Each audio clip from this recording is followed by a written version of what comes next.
시시각각 쏟아지는 이슈 속 숨어있는 팩트를 찾아 여러분께 정확하게 전달해드립니다. 채널 I 심층 이슈 더 팩트 진행의 홍석우입니다. 오늘의 주제는 극한 창업, 자영업자의 눈물이 되겠습니다.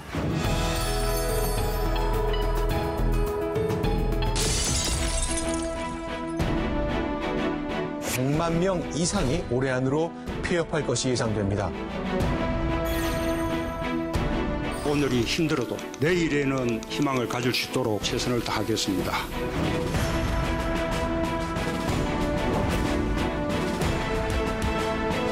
자영업 말고는 대안이 없기 때문에 우리나라 사람들의 또 기질이 있어요. 남 밑에서 일하는 걸 좋아하지 않습니다. 그들에게 지원을 하는 것이 아니라 놔둬라. 언제까지?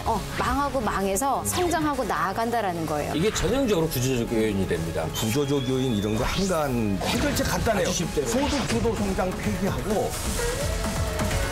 문재인 정부가 잘못하니까 자영업이 힘들어서 이렇게 몰아가면 아무도 이제 진전이 없어요. 해결책이 안 나온다고. 지난해 기준 자영업자 수가 약 564만 명이라고 하던데 전체 취업자 대비 비중은 얼마나 됩니까? 어마어마한 겁니다. 경제활동 인구 안에 취업자와 실업자로 나뉘지 않습니까? 네. 그 취업해서 일을 해서 먹고 사는 사람들 중에 길에서 만나면 4명 중에 1명이 자영업자입니다. 이 비율로는 25.5%거든요. 그런데 이게 굉장히 높은 비중인 것이 OECD 평균으로 각 국가의 자영업자 평균은 16.9% 정도가 됩니다. 그러니까 이 자영업자 비중이 우리보다 좀 높은 나라가 중남미에 주로 있습니다. 콜롬비아라든가 멕시코, 칠레 같은 나라가 있고요. 그 외에는 그리스와 터키가 있는데 그 다음으로 우리나라의 자영업자 비율이 높아서 그리스, 터키는 다 아시지만 관광국가이지 않습니까? 그렇죠. 우리는 산업국가, 수출을 중심으로 한 산업국가인데 이 국가의 특성, 경제적 특성에 비견한다면 자영업자의 비중은 좀 기형적으로 큰 것이다. 이렇게 말씀드릴 수가 있습니다. 그러니까 그 자영업자한테 고용이 돼서 일하는 사람은 그건 자영업자가 아니고 네네, 그러나 취업자가 이제 되는 거죠. 가족으로서 임금을 안 받고 네. 하는 사람은 자영업자로 분류가 되고 무급 가족 종사자의 그렇죠. 경우에는 자영업자로 포착이 됩니다. 그러면은 도대체 얼마나 많은 점포가 한 해 개점하는 건 얼마고 또 얼마나 폐점을 하는지 궁금하네요. 최근 자료는 아니고 2017년 기준으로 봤을 때 신규 개점한 자영업 점포가 약 116만 정도로 지금 통계가 나오고 있고요. 그다음에 운영 점포 중에 폐업한 곳이 약 84만 곳으로 84만. 나오고 있습니다. 그러니까 폐업률로 따지면 11.7% 정도라고는 하는데 문제는 이게 단순히 1년 기준 이렇게 혹은 신규로 창업하는 것 혹은 그다음에 운영 중에 폐업하는 것, 신규로 폐업하는 것 여러 가지가 너무 조건이 다양하기 때문에 단순한 수치로 이게 높다 낮다라고 보는 건 다소 어려울 것 같고 그러니까 예를 들어 내가 창업을 했는데 3년 후에 폐업할 확률, 5년 후에 폐업할 확률 이런 것들을 보면 조금은 또 쉬울 것 같기는 한데요. 우리나라가 아마 3년 안에 가게를 문 닫는 곳이 반 50% 가까이, 40%가 넘는다고 나와 있고 5년 안에 폐업하는 그러니까 폐업이라기보다 잔존한다고 하는 게 나을 것 같아요. 5년 후에도 내가 창업한 회사를 계속 운영하고 있는 비중이 30%가 채 안 된다고 합니다. 그 안에 문을 닫는다고 하고요. 최근에 어떤 기사를 보니까 자영업자가 창업을 하고 폐업하는 비중이 90%가 넘는다라는 제대로 된 경제 전문 신문에 나와 있는 걸 제가 깜짝 놀랐어요. 예를 들어 10개가 창업을 하면 그 해에 9개가 문을 닫는다라는 이야기인데 그건 살짝 왜곡이 되어 있는 게 너무나 그 자영업자 현실을 어떻게 보실까 봐 그 부분을 조금 제가 팩트체크를 해드리자면 신규로 창업한 곳이 10곳이라면 그중에 9곳이 문을 닫는다라는 게 폐업률로 보는 건 조금 어렵고요. 9개가 문을 닫는 데에는 여러 가지 원인이 있을 수가 있어요. 5년, 10년 장사를 하다가 문을 닫고 새로운 사업을 하시는 분들도 계실 수가 있고 그다음에 내가 매장을 여기서 운영을 하다가 갑자기 서울에서 부산으로 매장을 옮겨서 그쪽에서 창업을 하기 위해서 여기서 폐업을 하는 경우도 있을 수가 있거든요. 이런 것들을 다 폐업으로 집어넣어서 신규 대비 폐업이 얼마다 이렇게 해서 너무 왜곡된 또 자료를 내는 건 좀 어둡지만 그렇더라도 90%까지 폐업하는 건 아닐지라도 현재 우리나라의 자영업계의 이 상황은 상당히 어두운 건 사실이다. 이렇게 말씀드릴 수 있을 것 같습니다. 자영업도 또 이걸 업종별로 보면 외식, 도소매, 또 서비스업 이런 데 주로 편중돼 있는 거 아닌가? 이거는 이제 숫자가 아니고요. 한번 우리가 실제로 거래를 하면서 살아가고 있으니까 길에 나와서 한번 우리 동네를 쭉 한 바퀴 돌아보시면 제일 눈에 많이 띄는 가게, 점포가 뭔가 생각해 보시면 알 수 있습니다. 첫 번째가 압도적으로 치킨 가게입니다. 두 번째로 우리나라가 이탈리아도 아닌데 피자를 집에서 엄청나게 시켜 먹죠. 현실적으로. 그 다음에 이제 집 밖에서 먹는다 그러면 한식, 뭐 백반류 또는 분식, 김밥집 이런 데 많이 보실 수 있습니다. 그 다음에 뭐가 많냐면 커피숍이 많습니다. 커피 전문점이 굉장히 많죠. 제과점 많습니다. 우리나라에. 빵도 많이 먹고요. 케이크도 많이 먹고요.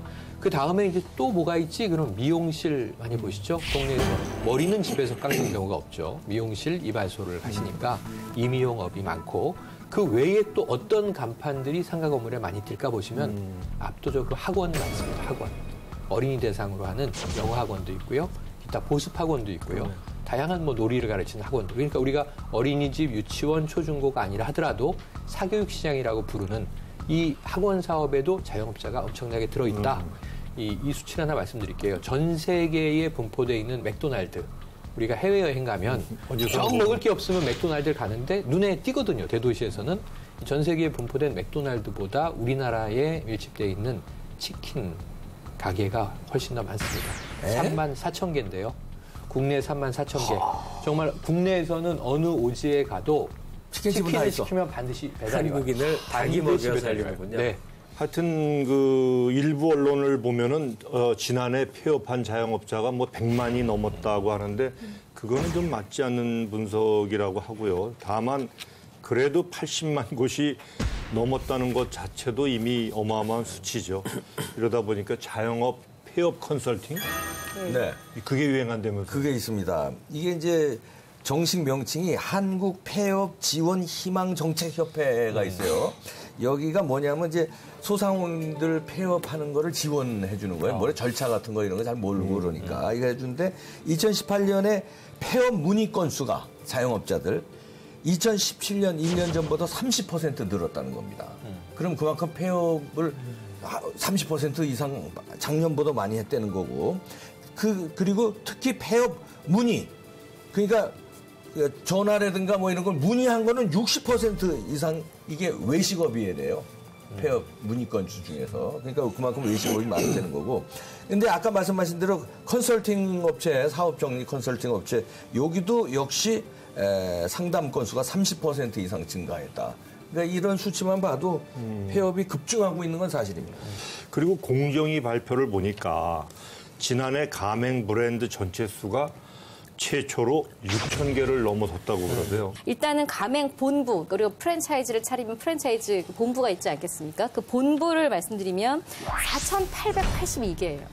어마어마한 거예요. 우리가 딱 들으면 아는 뭐 치킨 브랜드, 피자 브랜드 이런 브랜드의 이런 수가 4,882개나 된다라는 거예요. 대형이 아니라 중소형까지 합하면 여기에 가맹되어 있는 자영업자들, 가맹점들 수는 24만 3천 개고 2017년 대비 4% 정도 이제 각각 증가했다라고 하는데 문제는 가맹점이 24만이 돌파했다라는 것도 뉴스로 나올 정도로 이례적인 사건이었었고요. 이게 2007년 이후 처음으로 늘어난 건데 이제 비교를 하면은 조금 알기가 쉽겠죠. 그러니까 대표적으로 우리나라와 경제 규모가 비슷한 나라보다는 확연히 차이가 나는 나라인 미국을 예를 들자면 누가 봐도 미국의 경제 규모는 우리나라보다는 어마어마하게 크잖아요. 미국의 같은 경우에 가맹 본부 수가 3,000개입니다. 아까 우리나라가 미국이 3,000개인데 우리가 3,000 개. 4,000 몇백 개. 그러니까 우리가 4,882개라 그랬잖아요. 대한민국 만세네요. 미국이 3만 개라고 해도 그래 리즈너블하다 이러는데 3,000개인 거예요. 일단 가맹 본부만 보더라도 미국과 우리가 너무나 비균형적으로 좀 차이가 있죠. 거기에 속해 있는 가맹 점수를 보자면 그럼 미국 같은 경우에는 말씀하신 대로 큰 가맹 본부가 아주 많은 가맹 점들을 가지고 있느냐? 또 그것도 아닌 게 미국이 74만 5천 개예요. 아까 우리나라가 24만이 넘었다 그랬잖아요. 24만과 74만을 비교하면 당연히 74만이 크지만 미국과 우리나라의 경제 규모를 비교한다면 역시 우리나라가 상당히 가맹점 많다. 수도 많다. 너무나 많다. 이렇다는 걸 알 수가 있고 일본과 비교를 해도 일본 같은 경우에는 가맹본부가 1,340개입니다. 3분의 1 정도밖에 안 되는 수고요. 가맹점이 26만 3천 개. 이러다 보니까 우리나라가 이건 정말 너무 많다라는 건 누구나 알 수 있는 상황이고 이제 문제는 왜 이렇게 많아졌을까도 우리가 분석을 해야 되는 것이고 이 많아졌으니까 당연히 문제가 생겼겠죠. 이 문제들을 어떻게 해결해야 될 것인가를 우리 고민을 해야 될 것 같습니다. 아니 일본 인구가 우리의 2배가 넘는 게 아니라 3배 가까이 되지 않습니까? 근데 가맹 본부 수가 우리보다 3분의 1밖에 안 된다는 얘기예요. 4분의 1밖에요. 그러니까 우리가 이게 많아도 너무 많은 거. 조금이 아니라 너무너무 너무 많은 많다. 거예요. 이런 답이 나오네요. 근데 지금 말씀하시는 거 보니까 어찌됐든 좋지도 않은데 불구하고 개점이 막 늘어난다는 얘기 아니겠어요? 그 얘기는 결국 자영업 말고는 대안이 없기 때문에 안 좋아도 창업을 한다 이런 분석이 되겠습니다. 그죠? 그러니까 일단 우리가 아주 많이 써서 식상한 말이 구조적 요인이라고 그러잖아요. 이게 전형적으로 구조적 요인이 됩니다. 과거 같으면 직장에서 3, 40년 다녀요. 30여 년을 다녀요. 정년을 해요. 그러면 소일하면서 은퇴자가 돼요. 그런데 이제는 그럴 수가 없어요. 바로 저희 누님이 일생 동안 이제 교사 생활을 하시다가 작년에 정년을 하셨어요. 근데 남은 생애를 보니까 최소한 20년, 대충 일반적인 경우도 30년을 더 사는데 어떻게 매일 집에서 소일을 하냔 말이에요. 그러니까 과거 같으면 생산 인구에 유입되지 않던 그리고 노령층으로 스스로 이제 정리해서 좀 유유자적 살던 층들이 이제는 뭐라도 해야 되겠거든요. 근데 그 사람들이 무슨 수로 재취업을 하냔 말이에요. 창업을 해야 돼요. 그래서 또 이제 은퇴 나이가 되면 약간 벌어둔 축적해둔 거라도 있으니까 그걸 활용해서 그러면서 자영업수가 늘어날 수밖에 없는 구조적 요인이 하나 가장 크게 있고 이게 제일 큰 거고 이건 인구 대비로 보면 아는데 일단 연령별로 보면 50대, 60대, 40대 순으로 많다는 걸 보면 알 수 있어요. 50대 후반에 대개 요새는 직장에서 나오는 추세거든요. 그리고는 뭐라도 하는 거죠. 60대가 또 굉장히 많아졌고 최근 중소벤처기업부에서 한 2018년 전국 소상공인 실태조사, 시험조사의 결과가 이런 거를 뒷받침해주고 있다고 그러네요. 뒷받침해주고 있으면서 조금 다르게 해석할 여지들도 있습니다. 지금 이게 시험조사라는 말이 뒤에 붙은 이유는 실태조사를 우리가 이제 애뉴얼하게 매년 이제 할 수 있잖아요. 뭐 인구위 센서스 5년마다 하기도 하고. 그런데 이걸 이제 정규화해서 할 건데 지난해에 미리 시범적인 조사를 한 거예요. 그런데 이게 꽤 의미가 있는 것이 대상이 굉장히 표본인 수가 많습니다. 9,546개를 했거든요. 그러니까 10,000개 가까운 자영업자들을 조사했기 때문에 이 데이터의 분석 내용은 꽤 유의미할 것으로 보여지는데 제가 지금 말씀드리려고 하는 게 아까 우리 김갑수 선생님이 구조적 요인 얘기하신 것 플러스 저는 4명 중에 1명이 자영업자인 아까 제가 처음에 기형적인 구조라고 말씀드렸지만 국가 비교를 해보면은 그렇긴 한데 저는 사회생활을 한 20여 년 하면서 우리나라 사람들의 또 기질이 있어요. 기질적 요인이 있다. 뭐냐면 첫 번째 기질적 요인은 남 밑에서 일하는 걸 좋아하지 않습니다. 망해도 내 책임으로 망해보고 싶다. 이게 장사를 창업을 하는 중요한 이유 중에 하나예요. 그럼 이 9,546개에 물어봤죠. 왜 폐업을 하시느냐? 폐업의 사유. 1번이요. 30.7%인데 향후 성장 가능성이 낮음. 전 이거 자발적 폐업이라고 봅니다. 지금 내가 조개구이집을 하고 있는데 다 찜닭집으로 넘어갔어요, 트렌드가. 조개구이집 사양화? 그럼 나도 찜닭 준비해야지. 이렇게 옮겨가시는 거예요. 식당은 똑같아요. 근데 찜닭이 어느 순간 없어지고 갑자기 이 튀김닭, 마파닭으로 바뀌기 시작해요. 계속 프랜차이즈를 옮겨 타요. 그러니까 이분들이 폐업을 하면 거기서 완전히 망하는 게 아니라 더 좋은 게 뭐지? 성장성을 보시는 거고. 두 번째, 동종 업종 간의 지나친 경쟁. 21.3%. 이게 2위거든요. 그러니까 레드오션에 있기 싫다. 블루오션으로 난 가고 싶다. 그런데 자꾸 그럼 치킨이 지금 한 동네 여러 개 생기니까 그럼 나는 피자로 가볼까? 아니면 다른 걸로 가볼까? 이런 고민을 하는 거죠. 거의 근접한 3위입니다. 0.1% 차이로 새로운 사업 아이템을 발견. 이거 부정적 폐업 아니죠. 그렇죠. 지금 내가 장사를 하고 있는데 더 좋은 게 보여요. 그럼 갈아타. 다른 업종으로. 이렇게 해서 폐업을 한다는 겁니다. 네 번째, 적성에 맞지 않은. 이게 지금 9.2%인데 긍정적 폐업 요인이에요. 내가 싫다 이건 거죠. 네, 그러니까 이게 나랑 안 맞아요. 돈이 잘 벌리건 안 벌리건. 물론 안 벌릴 때 적성과 안 맞는다는 푸념을 더 하게 되긴 합니다. 사회심리적으로. 우리나라 창업자의 73% 이상이 폐업 경험이 있는 분들이에요. 폐업 경험 있는 분들이 다시 창업을 도전하는 거예요. 내가 왜 그때 망했지? 복귀를 한번 해보고 그걸 보완을 하겠죠. 계속 이렇게 가다 보면 벤처 사업가들한테 많이 이런 얘기를 하는데 실패 경험이 누적되면 더 잘할 수 있는 난리지가 되는데 아까 창업 컨설팅, 폐업 컨설팅 말씀하실 때 제 경험은 폐업 컨설턴트가 많아야 돼요. 우리나라는 창업하라고 막 부추겨 놓고 망하면 다 제로로 돌아가는데 미국은 창업 캐피탈이 있는데 벌처 펀드라는 게 있어요. 벌처 펀드. 벌처 펀드는 이 동물 사체 파먹는 대머리 독수리가 벌처거든요. 망한 회사의 자산을 해체해서 몇 푼이라도 건지게 해주고 그걸 살려내는데 제가 망해보니까 10년 동안 쌓았던 영업, 상표, 지적 저작권은 다 빵이 되는 거예요. 근데 미국에는 그거를 팔아서 이 브랜드가 10년 지금 마켓을 구축했다. 혹시 사다 쓸 사람 없느냐? 그래서 얘를 100이 망하면 20, 30이라도 건져주고 이걸 다른 일 하십시오 그러는데 우리나라는 다 신용불량자가 되죠. 3대가 보증을 최은실 얘기 하고. 중에 이제 재밌게 기억되는 게 고령자가 자영업을 할 수밖에 없는 이제 이유가 구조적 요인이라고 설명을 하니까 한국인의 기질적 요인도 설명을 했잖아요. 남 밑에 못 있는다. 굉장히 동감이 가는 건데 그러면 왜 남 밑에 못 있을까? 한국 사람이 그렇게 이제 독립적 사고를 가졌을까 경향을 그 점도 있는지는 몰라요.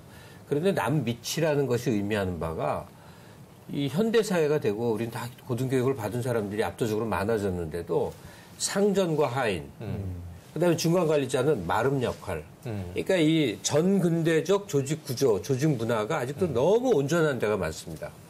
그러니까 자기가 윗사람이 되거나 오너가 되면 정말 마구 부려도 된다고 생각하는 이 행태 그렇죠. 때문에 어딘가에 조직에 들어가서 남 밑에서 일하는 게 굴욕처럼 되어 있는 이 환경은 우리가 능동적으로 빨리 안 바꾸면 상당히 문제가 있어질 것 같아요. 지금 그런 구조적 요인 이런 거 한가한 이제 얘기할 때가 아니에요. 지금 동네 여러분들 가보세요. 핵심 상권이라는데 1층 노란 자리가 다 임대마크 붙어 있고 다 비어 있어요. 이게 저 내가 일주일 전에 갔는데 그때 2곳이었는데 지금 5곳이 됐네. 제가 압구정동에서 장사했었잖아요.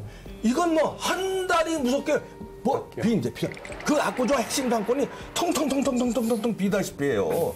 진짜 있는 돈 없는 돈 빚까지 내서 끌어앉아서 다 때려 박았는데 장사가 안 돼서 임대료도 못 주고 인건비를 못 주는 거야. 그래서 한 달, 2달 적자로 버틴 거예요. 적자로 버텼는데 더 이상은 이제 적자로 버틸 수가 없어.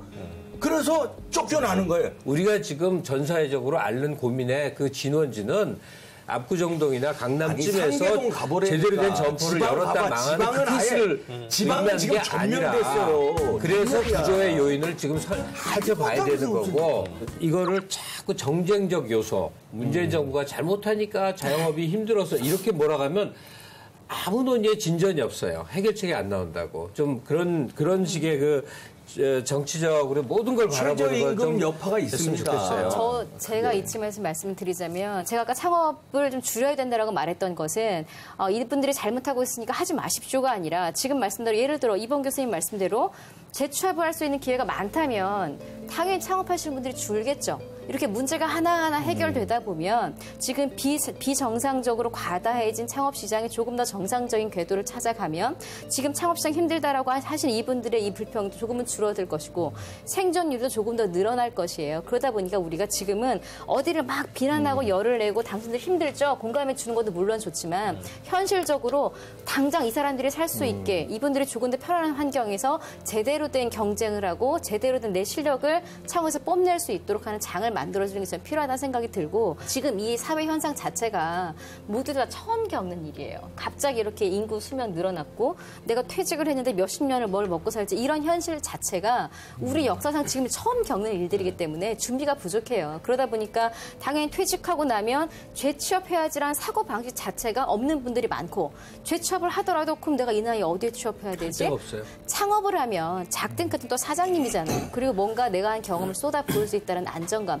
그런데 문제는 그렇게 창업을 하려면 정말 철저하게 상권 분석하고 메뉴 분석하고 혹은 뭐 업종 분석하고 들어가야 되는데 그러기에는 너무 쫓기는 게 또 현실이라는 거죠. 그러다 보니까 여러 가지 문제가 지금 꽝 터졌고 이제 논쟁보다는 우리가 답을 빨리 찾으러 이제 가야 될 것 같아요. 답은 간단합니다. 소득주도 성장 폐기하고 그래서 기업 활동 할 수 있는 분위기 만들어주면 기업이 늘어나니까 자영업자들은 줄을 걸고 취업이 되니까 그리고 자영업자들도 자기가 인건비 편하게 줄 수 있고 그러니까 자영업도 쉽고 그다음에 자영업에 취직하는 사람들이 있어요. 라면집에 주방장애들 서빙 그 사람들도 잘려요 지금. 잘리는데 그걸 자유롭게 해주면 그 사람들도 취업이 되고. 인생 참 쉬워서 좋네요. 아니 되니까 이거 쉬운 일이 있는데 여태까지 지금 여러분들이 얘기하신 걸 보면 퇴직자들의 재취업 활성화가 필요한데 이게 뭐 다시 한번 정리를 한번 해보죠. 사회적으로 이게 뭐 어떻게 해야 가능하겠습니까? 그런데 예를 들어 전 이병규 선생님 말씀에 너무 지금 그러니까 너무 좋은 말씀과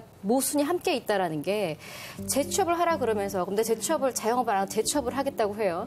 근데 재취업을 하게 하려면은 임대료 뭐 이런 거 뭐 아까 뭐 인건비 이런 거 그냥 올리지 말라는 거잖아요. 못 올리지 않으니까 취업을 안 하는 거예요. 내가 취업을 하고 싶어도 취업해서 월급이 조금밖에 안 나오고 저걸로 생계를 유지할 수 없으니 취업할 수가 없는 거거든요. 그러니까 저 이 모든 문제를 정말 그렇게 힘든 자영업자와 최저임금 받고 도저히 일 못하겠어요라고 하는 힘든 노동자와의 싸움으로 몰아버리면 해결책이 없어요. 사실은 그 문제는 근데 노동자도 힘들거든요, 지금. 잘려서. 그러니까 거기에 대해서 그럼 최저임금 만들지 말아라라고 해버리면 그럼 노동자는 또 어떻게 해요? 저는 항상 맨 끝단에 있는 사람들의 싸움으로 몰아놓고 구경할 게 아니라 지금의 이 경제적인 구조 경제 자체가 침체되어 있다 보니까 기업들이 있는 일자리도 없애는 추세잖아요. 거기에 임금도 올라가고 여러 가지가 또 악화되는 상황이고.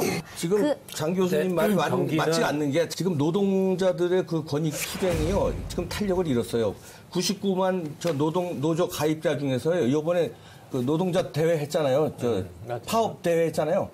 3,000명인가 밖에 안 나왔어요. 몇만 명 나오던 집회가. 그만큼 노동자 노조 자체에서도 야 이거는 명분이 약하다. 이건 무슨 주장이냐. 우리 귀족 노조만을 위한 주장이냐. 진짜 서민이 최저임금 받는 사람을 위한 정책이냐. 노조 자체에서도 회의론이 이뤄요 지금. 근데 이봉규 씨가 좀 열심히 지원하는 보수정당을 보통 부자정당이라고 그랬죠.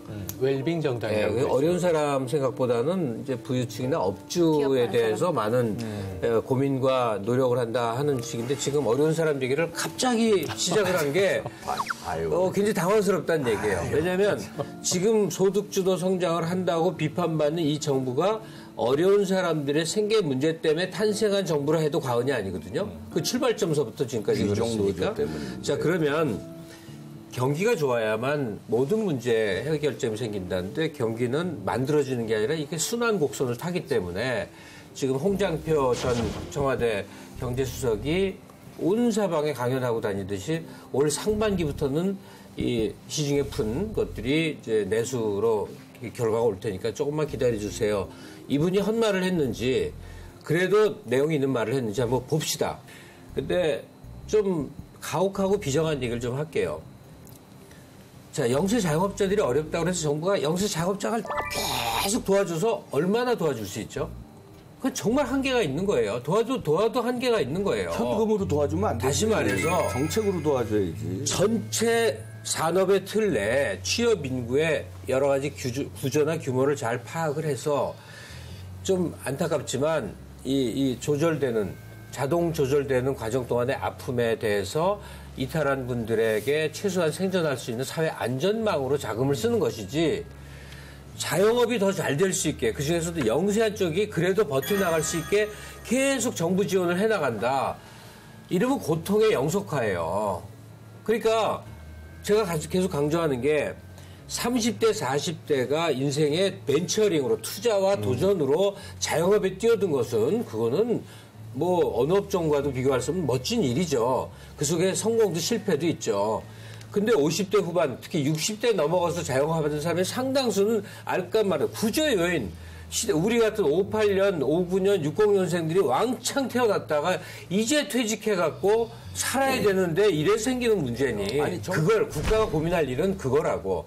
자영업자로 갈 사람들을 유입해서 일거리를 만들어주는 국가의 재정 투자가 굉장히 중대한 영역이 됐다. 한 시장의 한 요소가 됐다. 그 부분을 얘기하고 싶은 거죠. 그런데 이 높은 임대료와 인건비 부담도 폐업의 주 원인이라고 그래요. 인건비 부담 줄이기 위해서 키오스크 설치, 무인 주문기 그런 업체도 늘고 또 불법 체류자를 종업원으로 고용하는 경우도 많고 그렇죠. 네, 맞습니다. 그 비용을 줄이는 게 아까 말씀하신 대로 제일 큰 덩어리가 하나는 내 건물이 아닌 이상 보증금, 심지어 권리금 그리고 매달 비싼 임대료. 그 장사가 좀 잘 되면 또 임대료를 막 올려달라고 해요. 이 압박. 또 하나는 이제 종업원을 쓰니까 인건비를 주는 게 적지 않은 포션인데 인건비를 급격하게 올려라. 이게 정부 이제 제도적인 지금 실책이다. 이게 말씀하신 거고. 그 사이에 내가 가져가는 게 그 비용과 가격 사이의 마진인데 마진을 계속 줄이다 보니까 종이장 같은 마진이 없어져서 적자가 되거나 이 편의점주들이 내가 가져갈 돈이 없습니다. 이제 우는 거잖아요. 이 문제를 해결해 줘야 되는 거예요. 지금 자구책이 나왔습니다. 그럼 종업원을 안 쓰지 뭐.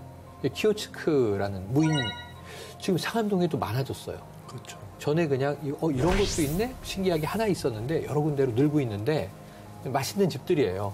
그래서 이제 더 이상 주문받는 카운터에 캐셔 안 쓰겠다. 서빙 안 쓰겠다. 사장이 직접 하겠다. 혹은 주방장 겸 서빙을 겸해라.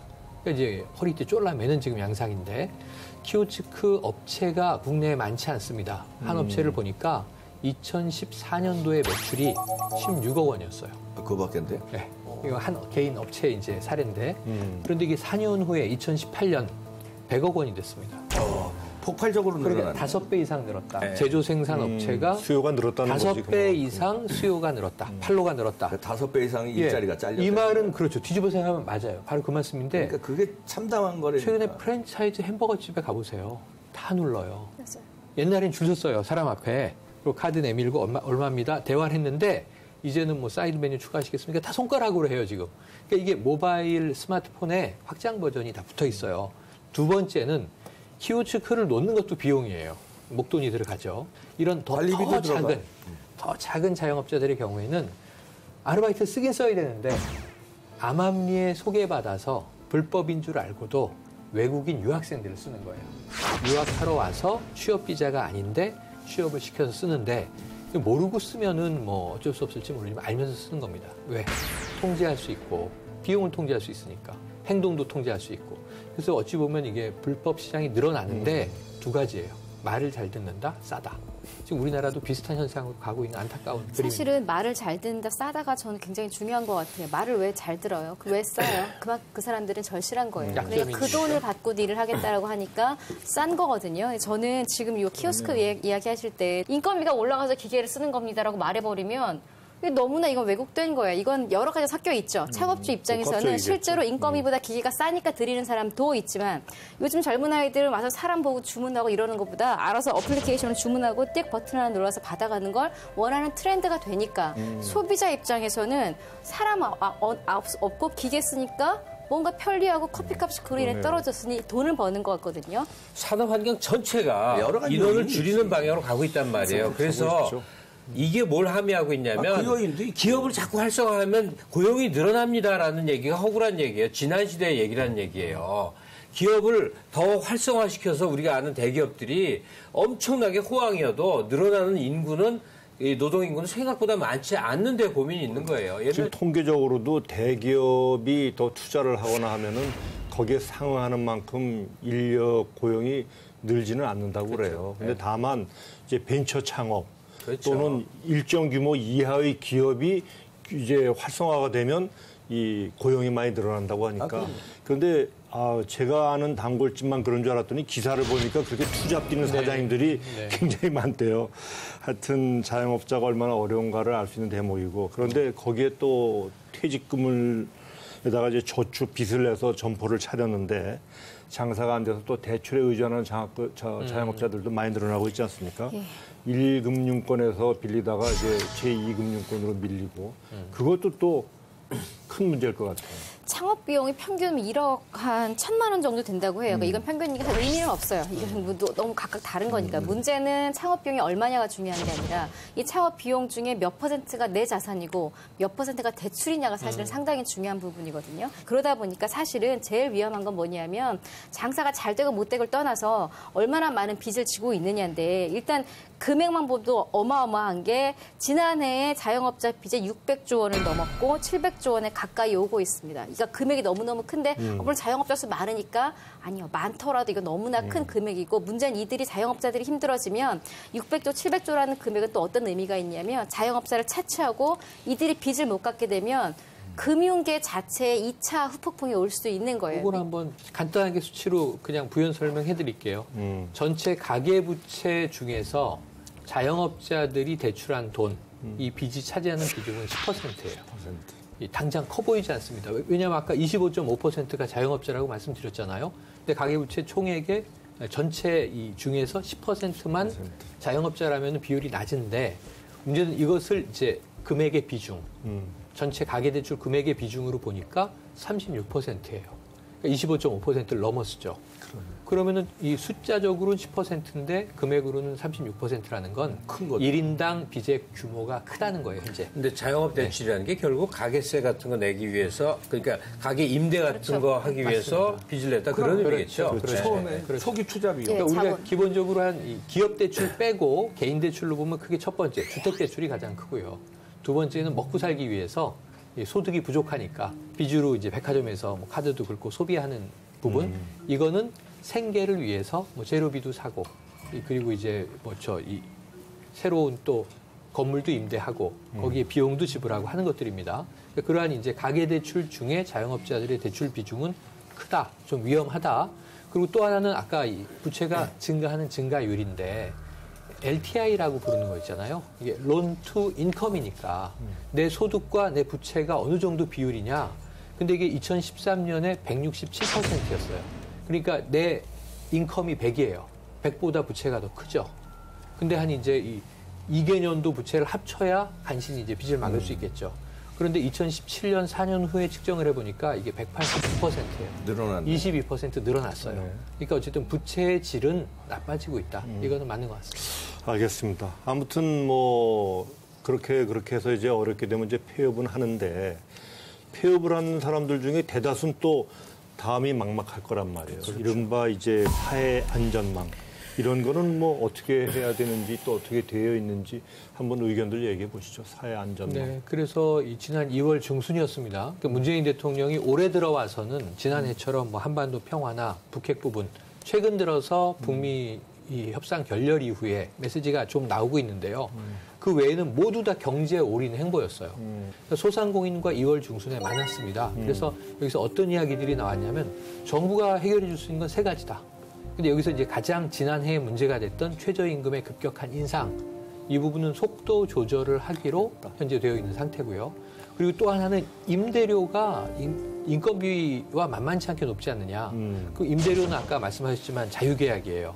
정부가 이걸 통제하기가 어려운데 다만 세입자 보호를 위한 조치 이걸 이제 5년에서 10년으로 지금 기간을 여유를 줬습니다. 그다음에 아까 말씀하셨지만 제로페이 됐습니다. 두 번째로 카드로 다 요즘에 결제를 하는데 아니 결제할 때마다 거기 수수료가 붙어 있어서 카드 수수료를 막대하게 지급해야 되는데 대형 가맹점인 뭐 대형 마트라든가 대기업은 이 정도를 거뜬히 감당하지만 거뜬히 감당 못하는 게요. 요즘 자동차 회사가 카드 회사에 해지 통보를 했어요.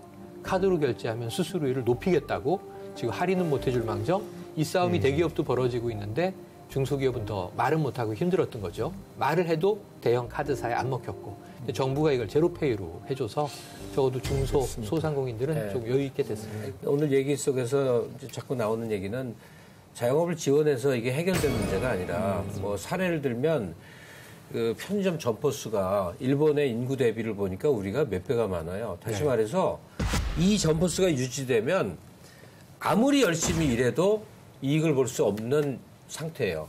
이건 뭐 숫자가 말하는 거니까. 편의점은 아무리 열심히 해도 지금의 숫자대로 고객 대비 점포 수를 하니까 이익이 안 나와서 점포 수가 주는 수밖에 없어요. 몇 년 전에 노벨 경제학상 탄 그 앵거스 디턴의 주장이 사실은 이거였었는데 그게 뭐냐면 힘든 사람들 도와주면 이거 제가 지금 저 힘든 분들에게 지금 악담을 하는 게 아니라 이건 노벨 경제학상을 탄 그 사람의 경제 논리입니다. 경제적으로 안 좋은 한 국가나 한 사회가 잘 살게 되려면 그들에게 지원을 하는 것이 아니라 놔둬라. 언제까지? 망하고 망해서 자기끼리 정말 이거 아니면 살 수 없을 만큼 극한 상황까지 가면 그들이 알아서 생존력을 키워서 성장하고 나아간다라는 거예요. 문제는 그러기엔 너무 각박하죠. 그리고 정부의 역할은 죽게 놔두는 게 아니라 물 한 모금 주는 게 정부거든요. 그래서 제가 생각하는 뭐 해결책이라는 건 사실은 너무나 없는 현실인데 왜냐하면 내가 당장 물 한 모금 주는 게 이 친구를 정말 위하는 것인지 아니면 일단은 물 한 모금을 줘서 숨을 쉬게 해놓고 다시 물 한 모금을 주는 게 아니라 그 다음에는 스스로 물을 찾을 수 있는 어떤 방법을 같이 뚫어야 되는 건데. 100% 동의합니다. 이건 거시경제에서 답을 찾아야 된다. 큰 틀에서 찾아야 된다. 전 100% 동시에 동의하고. 같이. 예. 그리고 지금 도와주는 게 아니라 망하게 하면 경제 논리예요. 좋아요. 그렇게 하려면 선택적 복지를 해야지. 지금 문정부처럼 보편적 복지를 하면 진짜 망하는 사람, 진짜 어려운 사람, 복지 사각지 내놓인 사람한테 풀어야지. 이걸 헬리콥터에서 돈 뿌리듯이 뿌려가지고는 그 사람들한테 줄 돈이 없어져요. 세계에서 5천만 인구가 넘는 국가 중에 7번째로 우리가 3만 불이 넘었다며요. 그걸 총량적으로 계산을 해보니까 우리가 머릿속에 그리는 굉장히 잘 사는 나라처럼 돼야 맞는 거예요. 그럼 그 돈이 어디가 있지? 너무나 이상한 거예요. 다시 말해서 한 사회에서 적어도 10% 내외에 도저히 자기 생존을 할 수 없는 사람들을 국고로 매겨 살리는 수준의 기본적인 건 해야 된다. 지금 얘기하는 듯이 영세 자영업을 받아 한계 상황에 몰린 사람들에게 저 회사 다니던 사람 실업수당 주는 듯이 어떤 명목을 만들어서 한시적으로 버틸 수 있는 정도의 그런 국가의 여력은 존재하는 거 아니냐 하는 거예요. 알겠습니다. 아무튼 뭐 사회 안전망이라는 것이 뭐 쉬우면은 이 사회에 극빈층이 왜 있겠으며 어려운 분이 왜 있겠습니까? 아무튼 이것은 정부가 가장 신경 써서 해결해야 될 문제라는 문제인식을 갖고 다음 주제를 한번 나가보죠. 자영업자의 월 평균 수입이 대부분 200만 원대래요. 그러니까 이게 뭐 최저임금에서 뭐 조금 더 올라가는 그 정도밖에 안 돼요. 그리고 보통의 직장인 월급하고 비교하면 매우 적은 수익이고요. 그래서 여러 번 뭐 중간중간에 나왔지만 지금까지는 이제 근본적인 대책이 필요하다 하는 이제 소리를 할 수 있을 겁니다. 근본적인 대책이라면 뭐 당연히 내수 경기가 살아갔고 국가 전체가 풍성해지면 자연히 자영업자도 편해질 것이고 그리고 이제 자영업자가 또 다른 직장을 갖고 하면은 자연스럽게 자영업자의 어떤 그 구조도 개선이 될 거고 경쟁력도 늘 겁니다. 그죠? 이게 지금 이론적으로 다 아는 얘기인데 이게 현실화가 되겠습니까? 그 유럽 사회, 서유럽을 가면 사람들이 참 평온해 보여요. 저녁이 되면 유흥업소보다 집에 가서 뭐 취미생활하고 산다 그래요. 우리가 그런 꿈을 꾼 거거든요. 근데 우린 전쟁 같은 하루하루를 치러내고 있어요. 네? 경제가 성장했으면 사람들의 삶이 훨씬 더 좀 풍요롭고 편안하고 고민이 덜하고 또 여가와 휴식을 더 많이 누릴 수 있고 또 삶의 질도 높아지고 이런 꿈을 꿨는데 왜 갈수록 전쟁이냐. 여기서 문제의식이 출발점을 가져야 된다니까요. 저는 항상 구분해서 생각을 하는 게 20대부터 시작되는 자영업에 대해서는 무한 경쟁과 그 살벌한 정글의 논리에 대해서 어쩔 수 없다고 생각합니다. 30대, 40대. 왜냐? 다른 일을 하는 사람은 안 힘든가? 그렇죠. 직장 생활을 하는 사람은 안 힘들고 공무원은 안 힘들고 창작을 하는 사람은 안 힘드냐고. 인생에서 고통은 그렇게 따라요. 거기서 승자와 패자가 또 존재하니까 자영업만 특별히 어렵다고 얘기하지 마세요. 나는 그러면 같이 맞상대 싸우고 싶어. 다만 은퇴자 나이에 생계형으로 자영업에 뛰어든 사람들은 이거는 국가가 뭔가 뒷받침이 안 되면 안 될 수 없는 절박한 상황인 게 그들이 원하는 상황도 아니고 차원을 달려야 된다. 네, 국가가 배려해야 될 대상과 스스로 생존할 수밖에 없는 영역은 구분해야 된다. 알겠습니다. 저는 자영업을 살리기 위한 대책, 아까처럼 자영이 너무 많잖아요. 많은데 아까 구조적으로 제가 처음에 가맹 본부수와 가맹 점수를 말씀드렸잖아요. 가맹 점수도 많지만 저는 더 큰 문제는 가맹 본부수가 너무 많다라는 거예요. 가맹 본부는 쉽게 말해서 뭐 본부라고 하지만 가맹 본부 만드는 법 이런 또 창업 컨설팅이 있거든요. 내가 쉽게 난 가맹 본부 하나 만들어서 프랜차이즈 장사한다라는 거예요. 다시 말하면. 그러니까 내가 뭐 치킨 튀기고 이래서 장사는 이게 아니라 가맹점 간판 팔아가지고 월수 얼마 벌기 이런 것들이 있어요. 다시 말하면 중간에 마진을 끌어가는 거거든요. 또 하나 정부가 좀 관심을 가졌으면 좋겠는 게 현실적으로 우리나라의 자영업수가 이렇게 많고 자영업을 할 수밖에 없는데 현재 환경에 내몰리는 게 지금 50대, 60대, 40대의 현실이라면 지금 문제를 자꾸 해결하려는 것보다 이들을 위한 선 대책, 예를 들어서 굳이 가맹점 주 프랜차이즈를 하지 않고 내 스스로 내 치킨집 혹은 뭐 나만의 슈퍼마켓 혹은 나만의 뭐 네일샵을 낼 수 있도록 거기에 대한 교육, 여러분들이 퇴직을 했을 때 자영업을 할 수 있는 여러 가지 교육을 굳이 자영업자들이 내가 돈 들여가지고 뭐 컨설팅을 받고 이러는 게 아니라 이제는 아예 이런 것들을 문화적으로 교육을 시키는 시스템을 만들어 놓으면 이들이 20년, 30년이 조금 더 계획적으로, 체계적으로, 그러니까 무조건 싼 이자 해줄 테니까 돈 빌려서 장사해봐가 아니라 어떻게 장사할 것인지, 대출은 어느 정도로 해야지 안전한 것인지, 나중에 너가 3년 후에 혹은 5년 후에 만약에 폐업을 하게 됐을 때 너에게 닥칠 위기는 어느 정도인 것인지 이걸 스스로 해결할 수 있는 방법을 좀 구체적으로 알려줄 수 있는 이런 시스템도 좀 같이 만들었으면 하는 바람입니다. 알겠습니다. 제가 이제 뭐 공무원을 오래 했잖아요. 중소기업 청장 때는 이 자영업 대책이 중소기업 청의 업무이기도 했습니다. 고유 업무이기도 했는데 전 정부가 느꼈던 것은 모든 정부의 그 산업 대책 중에 가장 어려운 것 중에 하나가 자영업 대책이에요. 네. 대상이 너무 많고 그냥 뭐 하나하나 미시적인 노력을 해야 될 것이 너무 많고 그래서 매 정부가 노력은 하면서도 효과는 상대적으로 그만큼 안 나오는 게 자영업 대책입니다. 그래서 오늘 마무리로 정부도 어려운 거는 충분히 알지만 끝까지 자영업 대책에 대해서 손을 좀 놓지 말고 열심히 해주십사 하는 바람과 함께 자영업자 여러분들께도 힘내시고 여러분들이 국가의 초석이 분명히 된다는 것을 인식하시고 열심히 해주시기를 저희가 고대를 하겠습니다. 지금까지 극한 창업, 자영업자의 눈물 이런 주제로 얘기를 나눠봤는데요. 오늘도 한 소절의 노래로 오늘의 토론을 갈무리해 주시겠습니다. 특히 오늘 토론이 아주 좀 무겁고 진지했는데 노래 한 곡으로 여러분과 자영업자의 그 마음을 확 풀어주시면 좋겠습니다. 먼저 김갑수 선생님. 비틀즈 노래 중에 이렇게 전주를 막 했는데 따라 못했어요. I'll follow the sun, I'll follow the sun.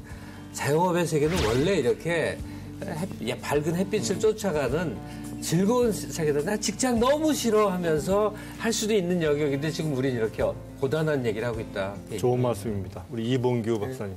여러분들의 그 고통 너무 잘 압니다. 그래서 뭐 제 해결책보다는 그 위로를 드리기 위해서 얼마나 고통스러웠어요. 그러나 이제 좋은 시간이 온다는 거, For the Good Time으로 크리스토퍼슨이지, For the Good Time. 그래서 뭐 글래디스 나이트 앤드 핍스. 그냥 뭐 여러 사람이 불렀는데 그래서 Don't look so sad, I know it's over, but life goes on, and this whole world just keep on turning. 좋은 시절 다 부르려고? 아니, 그까지 좋은 시절 올 겁니다. 희망을 가지십시오. 장희영 교수님. 저도 뭐 대책에 관한 이런 것보다는 어차피 저도 약간 응원가, 자영업자들의 응원가로 준비를 했는데요. 앞부분하고 같이 할 수 있으면 참 좋을 텐데 저는 봄, 여름, 가을, 겨울에 브라보 마이 라이프 준비했습니다.